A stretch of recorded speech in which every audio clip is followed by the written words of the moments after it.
Seeja Taxila Tamil podcast உங்களை இந்த ஆழமான விவாதத்துக்கு வரவேற்கிறது. வீட்டில் இருந்தபடியே வரிச்சட்ட வழக்குகளை கேட்டு மகிழுங்கள். ஜிஎஸ்டி சட்ட அறிவை மேம்படுத்த சீஜா டாக்ஸ்லா தமிழ் பாட்காஸ்டை தவறாமல் கேளுங்கள். எங்களுடன் இணைந்திருக்க தொடர்பு கொள்ள வேண்டிய எண் 9964886879. வணக்கம். இன்னைக்கு நம்ம பார்க்க போற விஷயம் ரொம்ப சுவாரஸ்யமானது. ஒரு நிறுவனத்துக்கு வந்த சுமார் 70 லட்சம் ரூபாய் ஜிஎஸ்டி வரி உத்தரவை டெல்லி உயர்நீதிமன்றம் ரத்து பண்ணிருக்கு. ஆனா ஆச்சரியம் என்னன்னா, அந்த உத்தரவுல வரி கணக்குல தப்பு இருந்ததால ரத்து செய்யப்படல. காரணம் ரொம்பவே அடிப்படையான ஒண்ணு. ஆமா, ஒருத்தரோட தரப்பு வாதத்தையே கேட்காம ஒரு முடிவெடுத்தா சட்டம் அதை எப்படி பாக்குங்கிறது தான் இங்க கேள்வி. கரெக்ட்.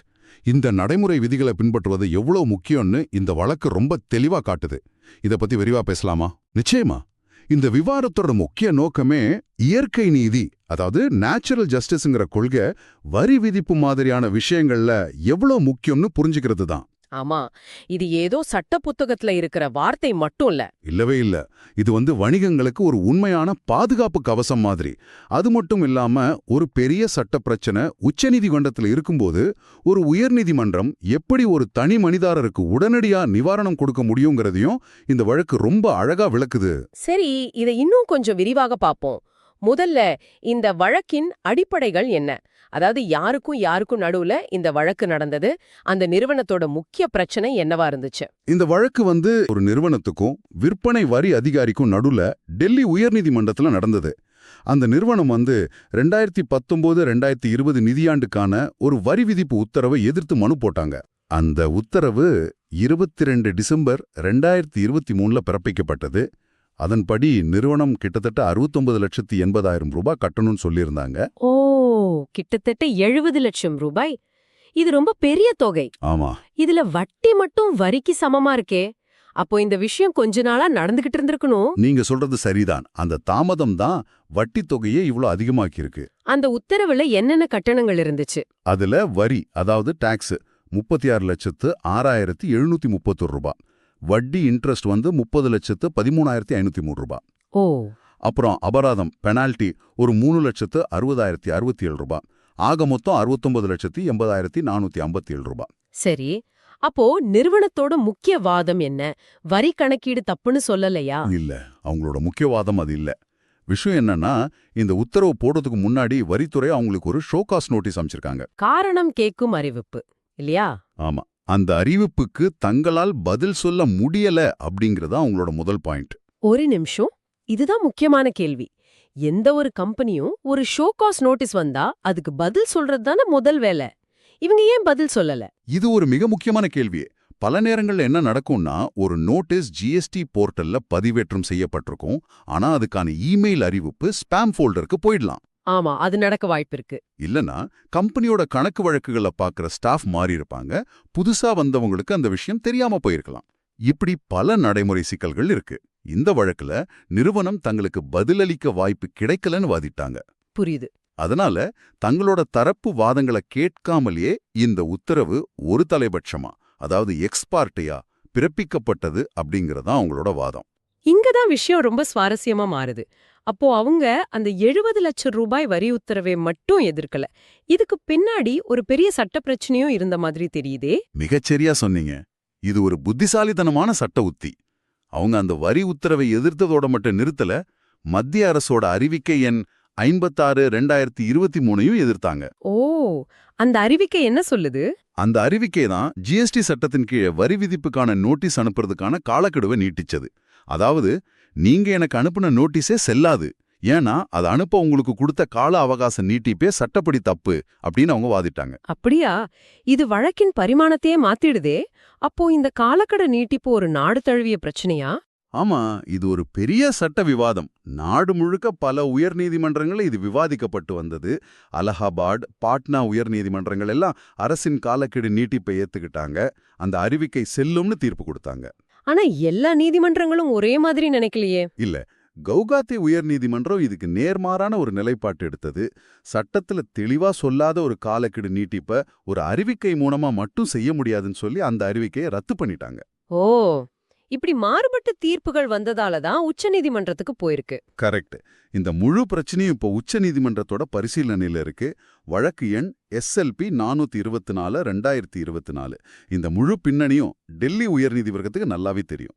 அப்படியானால் ஒரு தேசிய முக்கியத்துவம் வாய்ந்த விஷயம் உச்சநீதிமன்றத்துல இருக்கும்போது டெல்லி உயர்நீதிமன்றம் இந்த குறிப்பிட்ட வழக்க எப்படி கையாண்டது? அவங்க உச்சநீதிமன்ற தீர்ப்புக்காக காத்திருந்திருக்கலாமே. காத்திருக்கல. அதுதான் இந்த தீர்ப்போட மிக முக்கியமான அம்சம். டெல்லி உயர்நீதிமன்றம் அந்த அறிவிக்கை செல்லுமா செல்லாதாங்கிற பெரிய சிக்கலான கேள்விக்குள்ள போகவே இல்ல. அதுக்கு பதிலா இந்த வழக்குல கண்ணு முன்னாடி தெரிகிற நடைமுறை பிழை மேல கவனம் செலுத்தினாங்க. அதாவது மனுதாரருக்கு வாதாட வாய்ப்பு கொடுக்காதது இயற்கை நீதி கொள்கைகளுக்கு எதிரான மீறல்னு பார்த்தாங்க. ஆமா, இது ஒரு அப்பட்டமான மீறல்னு கருதுனாங்க. இத ஒரு எளிய உதாரணத்தோட சொல்லலாம்னு நினைக்கிறேன். ஒரு கால்பந்து போட்டியில ஒரு வீரர் ஆஃப் சைட்ல இருந்து கோல் அடிக்கிறார்னு வைங்க. சரி. இப்போ அந்த கோல் நல்லா இருந்துச்சா இல்லையான்னு விவாதிக்கிறதுக்கு முன்னாடி நடுவர் ஆஃப் சைட் விதியத்தான் பாப்பார். ஆஃப் சைட்னா கோல் ரத்து செய்யப்படும், அப்படிதானே? மிகச் சரியான உதாரணம். நீதிமன்றம் செஞ்சதும் அதான். அவங்க சொன்னது இதுதான். அந்த அறிவிக்கை செல்லுமா செல்லாதான்னு உச்சநீதிமன்றம் முடிவு பண்ணட்டும். ஆனா அது எதுவா இருந்தாலும் ஒருத்தருக்கு நோட்டீஸ் அனுப்பிட்டு அவர் பதில் சொல்றதுக்குள்ள ஒருத்தர் பட்சமா உத்தரவு போடுறது தப்பு. புரியுது. இந்த நிலைப்பாட்டை உறுதிப்படுத்த நீதிமன்றம் சுகந்தா என்டர்பிரைசஸ்னு இதே மாதிரி ஒரு வழக்க மேற்கோள் காட்டினாங்க. அந்த வழக்கிலும் இதே மாதிரி தான் நடந்ததா? ஆமா. அதுலயும் மனுதாரர் பதில் சொல்லாததால ஒருத்தர பட்சமா உத்தரவு போட்டிருந்தாங்க. அதையும் ரத்து பண்ணி திரும்ப விசாரணைக்கு அனுப்புனாங்க. அதே அடிப்படையில தான் இந்த வழக்கிலையும் நீதிமன்றம் சில தெளிவான உத்தரவுகளை பிறப்பித்தது. அப்போ நீதிமன்றம் இந்த சிக்கலை எப்படி சரி செஞ்சாங்க? சும்மா உத்தரவை ரத்து பண்ணிட்டாங்களா இல்ல ஒரு சரியான வழிமுறையை காட்டினாங்களா? ஒரு முழுமையான தீர்வை கொடுத்தாங்க. வெறும் ரத்து பண்றதோட நிறுத்தல. அவங்க 5 முக்கிய உத்தரவுகளை போட்டாங்க. முதல்ல டிசம்பர் 22, 2023 போட்ட அந்த சுமார் 70 லட்சம் ரூபாய் வரி விதிப்பு உத்தரவு ரத்து செய்யப்படுது. சரி. ரெண்டாவதா இந்த வழக்கு திரும்பவும் அதே வரி விதிப்பு அதிகாரிக்கு விசாரணைக்கு அனுப்பப்படுது. இத சட்டத்துல ரிமாண்டட் பேக்னு சொல்லுவாங்க. அதாவது முதல்ல இருந்து ஆரம்பிங்க, ஆனா இந்த தடவை சரியா செய்யுங்கன்னு சொல்ற மாதிரி. கரெக்ட். மூணாவதா மனுதாரர் பதில் சொல்ல தவறுனதால நீதிமன்ற நேரத்தை வீணடிச்சதுக்காக அவங்க 10,000 ரூபாய் நீதிமன்ற செலவா டெல்லி உயர்நீதிமன்ற ஊழியர் நலசங்கத்துக்கு கட்டணும். ஓ, அப்போ இது நிறுவனத்துக்கு ஒரு முழுமையான வெற்றி இல்ல, உங்களுக்கு இன்னொரு சான்ஸ் தரோம், ஆனா உங்க கடமையையும் நீங்க சரியா செஞ்சிருக்கணும்னு ஒரு சின்ன எச்சரிக்கை கொடுத்திருக்காங்க. ஆமா, இது ஒரு சமநிலையான தீர்ப்பு. நாலாவதா மனுதாரர் அந்த ஷோகாஸ் நோட்டீஸ்க்கு பதில் சொல்ல February 15, 2024 வரைக்கும் புதுசா டைம் கொடுத்தாங்க. சரி. அதிகாரி மனுதாரருக்கு நேர்ல ஆஜராகி வாதாட ஒரு வாய்ப்பு கொடுத்து 2 தரப்பு வாதத்தையும் கேட்ட பிறகு ஒரு புது விரிவான காரணங்களோடு கூடிய உத்தரவை பிறப்பிக்கணும்னு ஆணையிட்டது. சரி, இந்த வழக்கின் முடிவு தெளிவா புரியுது. ஆனா ஒரு வரி செலுத்துபவரா இல்ல ஒரு தொழில் முனைவோரா இதிலிருந்து நாம என்ன கத்துக்கணும்? இதோட நடைமுறை பாடங்கள் என்ன? இது பல முக்கியமான பாடங்களை நமக்கு கத்துத்தருது. முதலாவது, நடைமுறைதான் உங்கள் சக்தி. ஒரு வரி விதிப்பு உத்தரவுல இருக்கிற கணக்கு சரியா இருக்கலாம், ஆனா அந்த உத்தரவை போடுற நடைமுறை நியாயமா இருக்கணும்னு இந்த வழக்கு அழுத்தி சொல்லுது. ஆடி ஆல்ட்ரன் பார்த்தம், மறுதரப்பு வாதத்தையும் கேளுங்கிற கொள்கை. ஆமா, வரித்துறை அதிகாரி செய்யற ஒரு சின்ன நடைமுறை பிழை சில சமயம் வரி பிரச்சனையை வாதிடுறதை விட ஒரு வலிமையான தற்காப்பா அமையலாம். இது ஒரு ரீசெட் பட்டன் மாதிரி. ரெண்டாவது, இரட்டை முனை உத்தி. இந்த நிறுவனம் செஞ்ச மாதிரி உடனடி பிரச்சனைக்கு நடைமுறை பிழையை சுட்டிக்காட்டி நிவாரணம் தேடுறது, அதே நேரத்துல அந்த உத்தரவோட அடிப்படையா இருக்கிற சட்டத்தையே அல்லது அறிவிக்கையோ எதிர்க்கிறது ஒரு சிறந்த உத்தி. ஓ, ஒன்னு உடனடி நிவாரணம் கொடுக்கும், இன்னொன்னு நீண்டகால போராட்டத்துல உதவும். சரியா சொன்னீங்க. சரி, வேற ஏதாவது முக்கிய பாடம் இருக்கா? மூணாவது, கவனத்தின் முக்கியத்துவம். நீதிமன்றம் விதிச்ச அந்த 10,000 ரூபாய் அபராதம் சின்ன தொகையா இருக்கலாம், ஆனா அது ஒரு பெரிய செய்தியை சொல்லுது. ஆமா, நீதிமன்றங்கள் பாதிக்கப்பட்டவங்களுக்கு உதவும், ஆனா அதே சமயம் நிறுவனங்களும் தங்கள் கடமைகள்ல கவனமா இருக்கணும்னு எதிர்பார்க்குது. GST போர்ட்டல்ல உங்க தொடர்பு விவரங்களை, குறிப்பா உங்க இமெயில் ஐடியை எப்பவும் சரியா வச்சுக்கிறது எவ்வளவு முக்கியம்னு இது காட்டுது. கரெக்ட். ஒரு சின்ன கவனக்குறைவு பெரிய நிதிச்சுமைக்கு வழிவகுக்கும். ரொம்ப அருமையான விளக்கங்கள். ஆக இந்த வழக்குல அந்த அறிவிக்கையோட செல்லுபடியாகும் தன்மை பத்தின இறுதி முடிவு உச்சநீதிமன்ற தீர்ப்பை பொறுத்து தான் அமையும்னு நீதிமன்றம் தெளிவா சொல்லியிருக்கு.